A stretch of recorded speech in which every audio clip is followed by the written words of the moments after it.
झज्जर के गांव अहरी में जिला प्रशासन द्वारा आयोजित विकसित भारत संकल्प यात्रा के जनसंवाद कार्यक्रम में शिरकत करने पहुंचे भाजपा के राष्ट्रीय सचिव ओम प्रकाश धनखड़। जनसंवाद कार्यक्रम में पहुंचने पर भाजपा के राष्ट्रीय सचिव ओम प्रकाश धनखड़ का प्रशासन के अधिकारियों व ग्रामीणों की तरफ से जोरदार स्वागत किया गया। तो वहीं इस मौके पर जिले के तमाम भाजपा कार्यकर्ता व जिला प्रशासन के अधिकारी मौजूद रहे। ओम प्रकाश धनखड़ ने कहा कि विकसित भारत संकल्प यात्रा संवाद कार्यक्रम का मुख्य उद्देश्य है कि केंद्र सरकार और हरियाणा सरकार की लाभकारी योजनाएं आम जन तक पहुंचे। कश्मीर का हिस्सा चाहे चीन को गया हो चाहे पाकिस्तान को गया हो, नेहरू जी के कारण गया और इतिहास के इन आरोपों से भारत के प्रथम प्रधानमंत्री वो बच नहीं सकते जी। इसलिए कबायलियों का जो हमला हुआ, जैसे रोका नहीं गया, सबको मालूम है। आर्टिकल 370 की हाँ की गई। बाबा साहब भीमराव अंबेडकर ने भी इसको पढ़ने से मना कर दिया था। पटेल साहब भी नहीं चाहते थे आर्टिकल 370 लगे। आज आर्टिकल 370 टूटा है। कांग्रेसी लोग तो उनमें से थे कि ये कह रहे थे आर्टिकल 370 टूट ही नहीं सकता।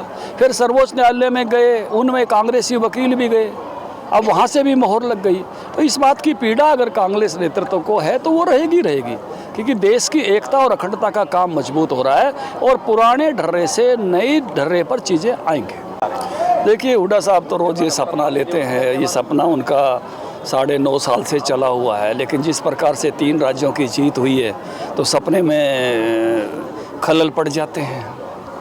अब फिर ये हो गया है कि भाजपा आ रही है, देश में भी आ रही है, हरियाणा में भी आ रही है, इसलिए हर चीज़ को मुस्तैदी से करना ये सरकार का काम है।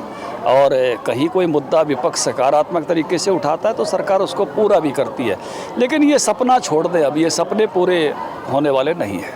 विकसित भारत संकल्प यात्रा को लेकर आपको भी एक जिम्मेदारी प्रधानमंत्री के द्वारा दी गई है। आप भी जो सांसद हैं उनसे मिल रहे हैं, फीडबैक ले रहे हैं, किस तरीके का फीडबैक निकल गया? देखिए, बहुत पॉजिटिव है, सभी जगह एक उत्साह का वातावरण है, लोगों में स्वागत का वातावरण है, वो चीज़ें मौके पर हल हो रही हैं, मौके पर कुछ लोगों की पेंशन बन रही है, कुछ को उज्ज्वला गैस मिल रही है।